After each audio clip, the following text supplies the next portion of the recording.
Hey folks, this is Matt. I wanted to go on the topic today of reverse cards, right? So I don't use reverse cards.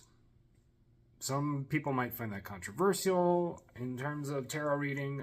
Some people might be like, why? You know, to me, as I've said in previous videos, if it's something that's really important, it'll come up in the reading, regardless of whether or not you're doing reverse or not. I also tend to ascribe to this idea of if you're going to live your life, make sure you stack the deck of life in your favor. Why add? There are enough cards in the tarot that are going to give you warnings and caution and tell you about, negativity or whatever. Adding reverse cards, I think it causes a lot of confusion for people because it forces them to see it as in one particular view, whereas a card can have many different interpretations in that those interpretations are contextual to the overall spread and layout from my perspective.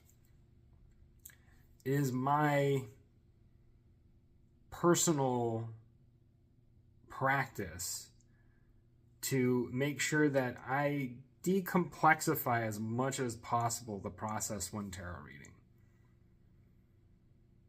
I think that if a person wants to see the negative of a card, they're going to find the negative regardless of whether or not it's in reverse. I can easily find the negative aspects of the Magician card without it being upside down. I can easily find the negative of any of the cards. And maybe that's because that's how I'm attuned, right? And I think that has a lot to do with that. Is me as a person, I already tend towards a cynical, pessimistic point of view. And y'all have probably seen readings where I'm just like, this is too positive for me. I need some kind of caution. I need a warning here.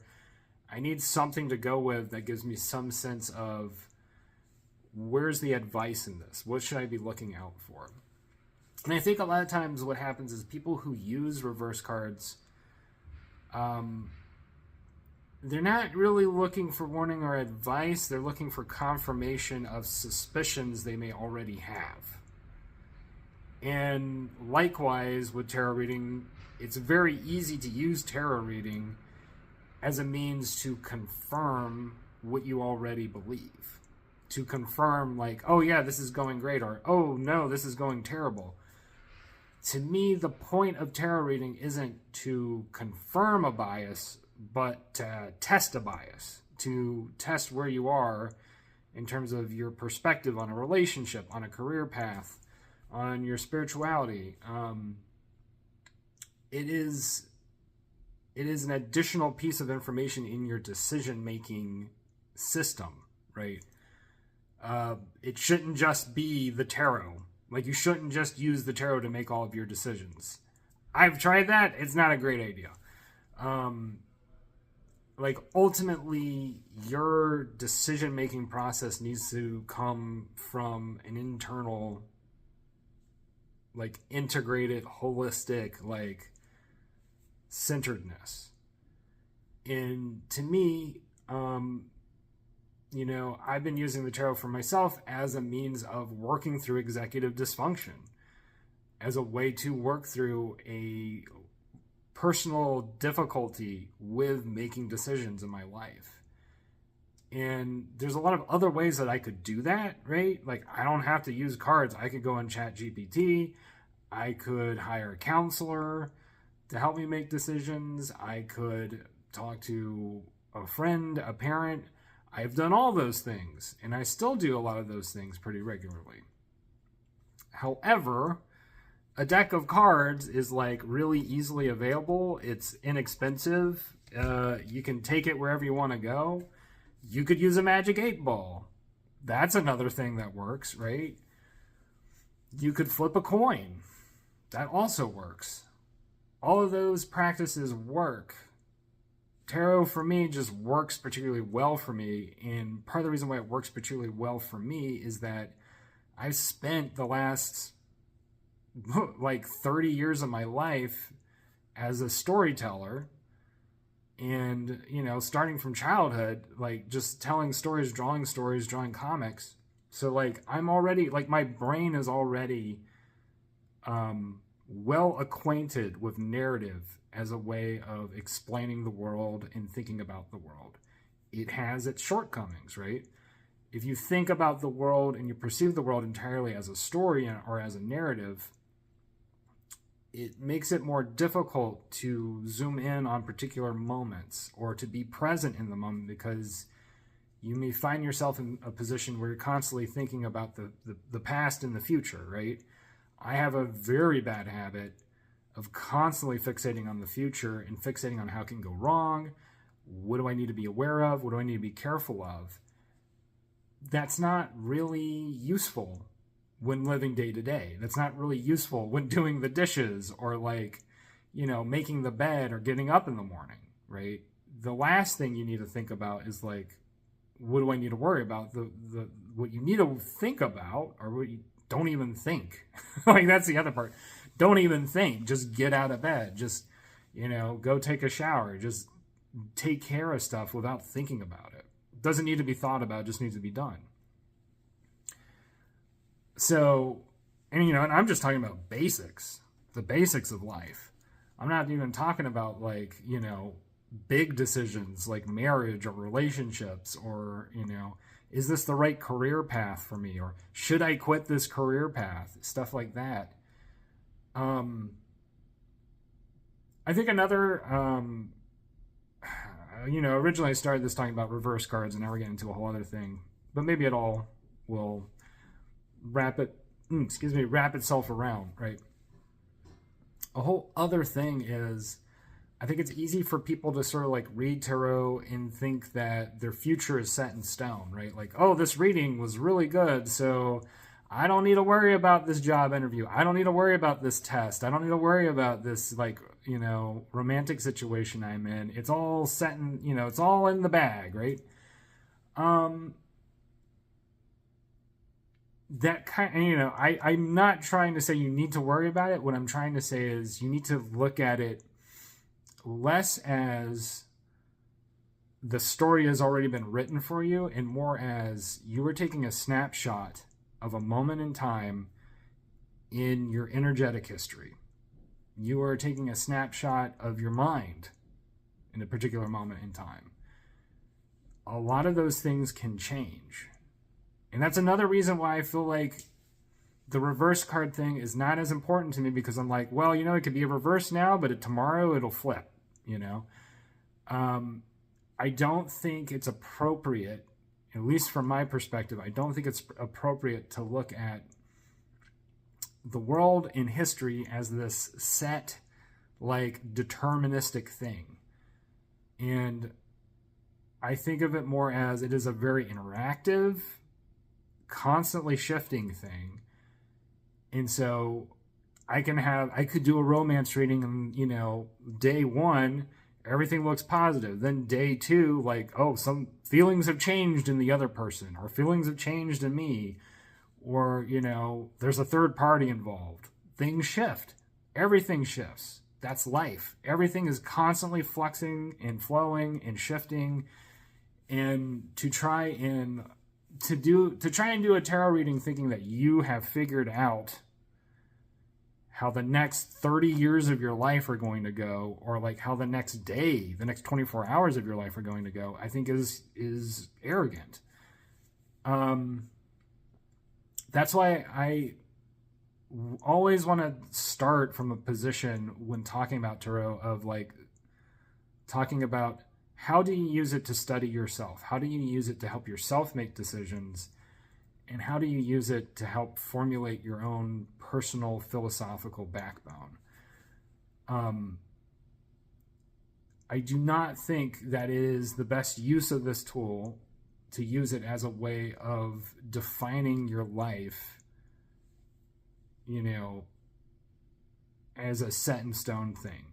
It is, like I said, it is a thing that is constantly shifting and changing.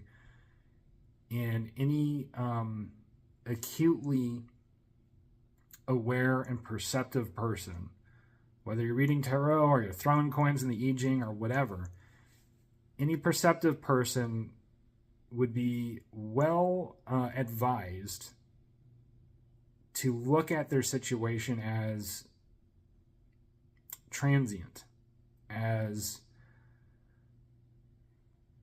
requiring caution, right?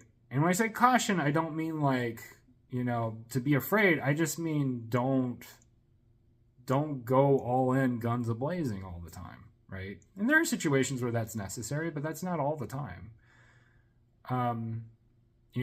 Just because you got good advice from your stockbroker doesn't mean that you need to like go all in on GameStop or AMC or whatever. You know what I mean? Like, doesn't mean you need to put, just because you got a good tarot reading doesn't mean you need to put like your entire life savings in the Dogecoin or Bitcoin or whatever, or even the US dollar for that matter. So my point is, everything is contingent, everything is liable to change. And so take that as a word of advice for somebody. If you're, like I said, if you're getting into any of these things where you're trying to get a better handle, right, on the decisions you're making in life. Gosh, I feel like I want to say more on that topic. I guess the last thing that I will say is this logic, I think, is equally applicable to whom you seek advice from. Not just what you seek advice from, but from whom you seek advice. And from whom you seek, like, expertise and knowledge, right? On some level, every expert is unreliable just because of the fact that they have human perspective. Just because of the fact that they are a fallible human being, there's no amount of research, there's no amount of like years of experience that's going to make them perfect. And arguably, there are years of experience that can make them less and less perfect, that can make them more biased towards, particular outcomes in their decision-making process. So, to me, the really beautiful aspect of tarot is that it can help unlock within a person the ability to make their own decisions in a way that they know it's coming from an inner knowing. It's coming from a place where they go, yeah, I'm locked in on this decision because I know for myself that this is right for me. And that comes from years, right? Absolutely just years and years and years of making mistakes and years of, facing hard truths or facing hard facts. And, I'm going to let that, I'm going to let that one lie. Anyway, let's get on to the reading. I was about to turn this off and I got, see who we're doing a reading for. All right. What do we got today? It is... Oh, Gemini has been wanting to get... Okay, we're going to do a Gemini reading. No excuses this time. All right. And then, what kind of reading are we doing for Gemini? It is romance. All right. A romance reading. Ooh, wow, wow. Okay, let's get going. Okay, so, in the split we got Nine of Wands in the Fool. Somebody coming out of a difficult situation and starting anew.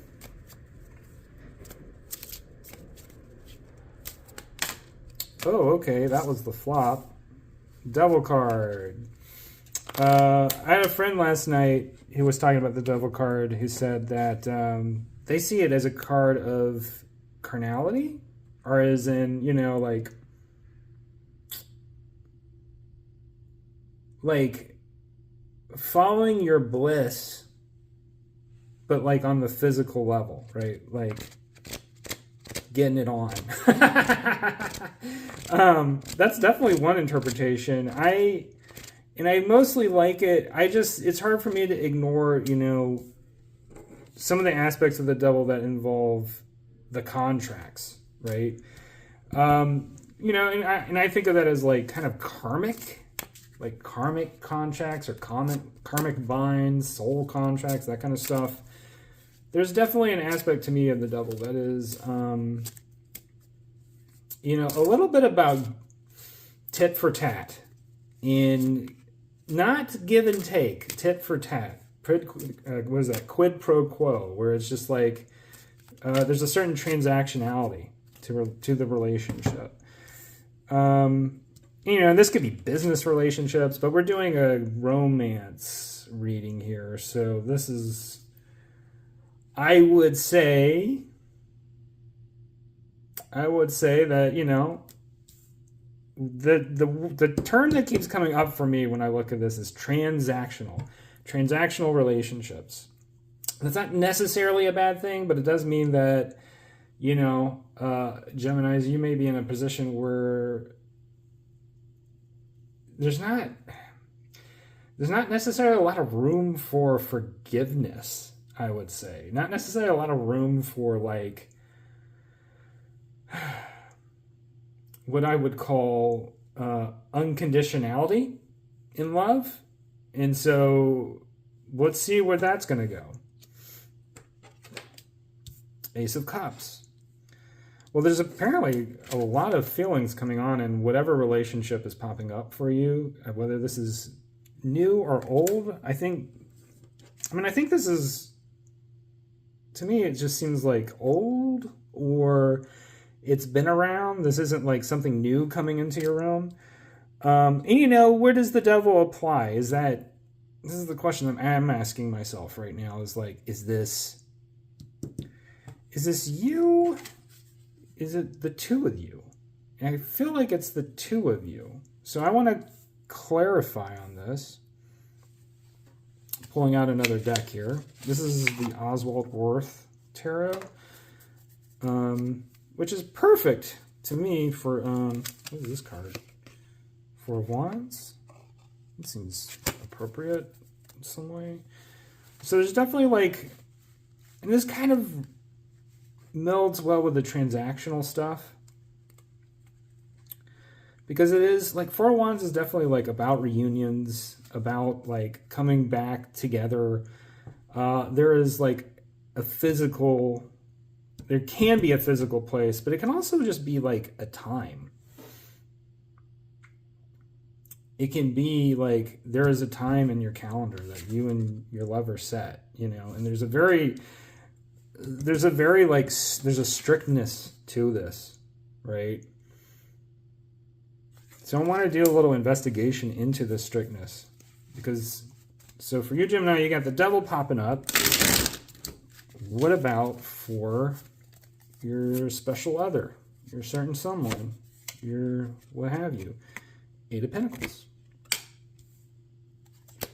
Eight of Pentacles is a card of doing the work, putting in the time. And I will say, like, devil is a card of earth energy, earth sign. It's attributed to Capricorn. This is a very good match with Eight of Pentacles. Because this is workhorse energy. This is somebody who's putting in the time, putting in the effort. And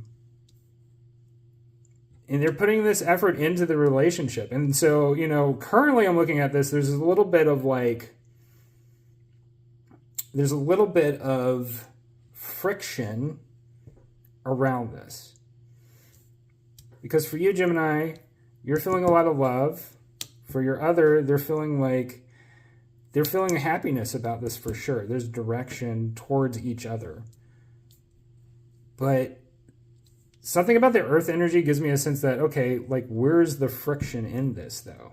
Right? Like, that's kind of my thing with the devil card, is I'm just like, what are we missing?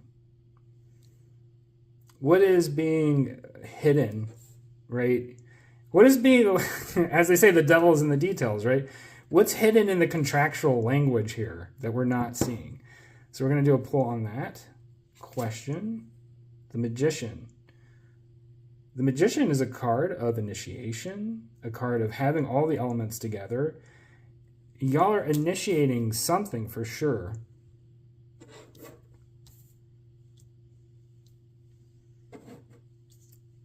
Do we know what it is that you're initiating?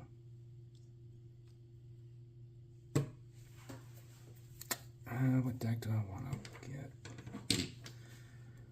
I think we're going to go back to the Trailer Park Warlock Tarot on this one.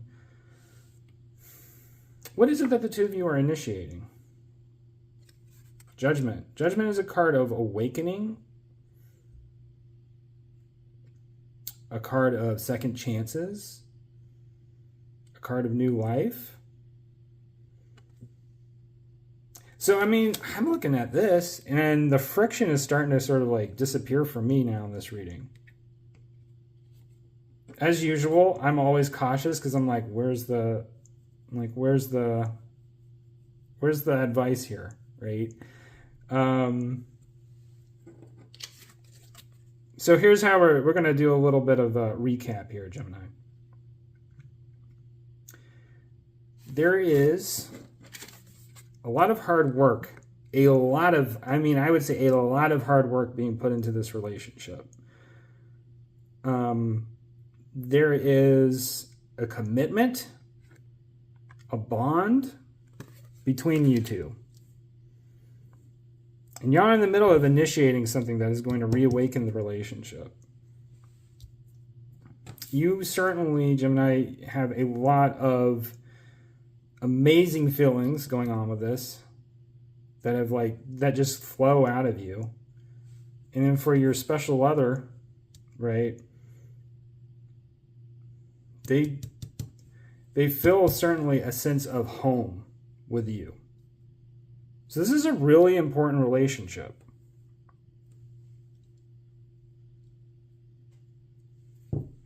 Should I pull one more card here? If you pull one, you end up having to pull another. Page of Pentacles. And this is kind of an interesting card. Page of Pentacles is a very interesting card to have with something like the Devil. Like I said, there is sort of that transactional relationship, and we see, this golem holding a check, right? That isn't like literal resources, but it is sort of the idea of something is on the way, right? There is something that is being worked out between you two.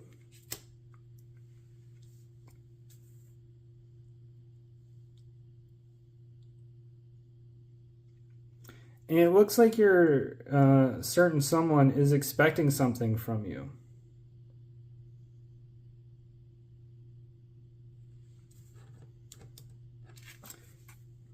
Something in the 3D realm. So there might be a lot of physical expectation in this relationship. And that might be my only word of caution, if that even sounds like something to be cautious about. You might really like that. Right? Not everybody is into that, but I would say looking at this reading, y'all seem to be jiving extremely well. It's very rare that I get a romance reading where there's just like zero. I mean, literally my only word of caution here is just like, if you find yourself in a position where you are not enjoying the transactional nature of this relationship, where you feel like there's a constant sort of like tit for tat, quid pro quo, kind of like, well, if I give him this, then I expect him to give me that. And if he gives me this, I expect him to give me that. Like if that just gets like really boring for you, or like, nauseating or whatever, my advice based on this reading would be to do a little bit of shadow work for yourself and see, where does that extend, right? In your history, in your past. How did that get you into this relationship? And what is it that you might be trying to work out through this relationship? because that will extend to, the evolution of the relationship. And the Magician is a card of evolution. And Judgment also being a card of evolution. Both of these cards are like awakening, initiatory type cards. And it's a major arcana, so it's a big deal. Y'all are both awakening something in each other. And I want to pull one more card because I'm like, what? I just don't feel like I have a full context of like what's being woken up. Page of Swords. So we got Page of Pentacles, Page of Swords. They're both looking at each other here.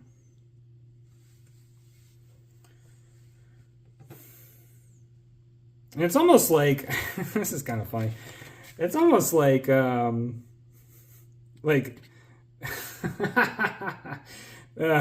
pitcher and batter. You know what I mean? Like, I'll sling it to you, you hit it. And that seems to be, maybe that's part of the transactional relationship here. Is like, you're the kind of person that likes to throw spaghetti at the wall, and they're the kind of person who likes to just like, swing it back at you and just like see what you think. And so there's certainly a lot of creativity. And it's very young energy. It's very like young, jubilant kind of creativity. Also maybe, maybe a little bit naive in certain places. But that's okay because both of y'all are sort of like students in this, and students in this kind of love. This is all new to you in some way. So have fun with it. And so going back to my original sort of advice is like, this relationship really works out so long as you're having fun. So long as the rules of the game, remain in play. But as soon as the rules start to get broken, as soon as, they're like, things get sort of, I want to look at the bottom of the deck so bad. So long as the rules remain in play, this relationship is functional. I keep looking for things that might be wrong here, and I'm not finding them. King of Cups, a card of emotional heart opening.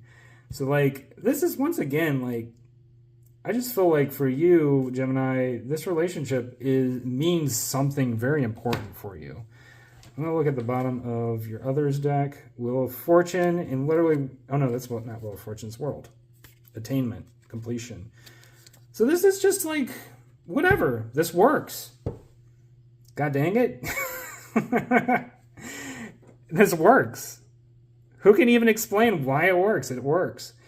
So yeah, I hope this reading was helpful to y'all about your relationship, or about, this may be a new person coming into your life, but I get the sense that this is somebody you're like with right now. This is somebody that, both of y'all have been working through some stuff with each other, doing some hard work, but it's working out. And even in ways where it just doesn't quite, it doesn't seem like it would necessarily make sense, but it is working out a lot. And yeah, I like it. Anyway, that's all I got for y'all today. I hope you're having a good one, and we will talk again soon. Bye.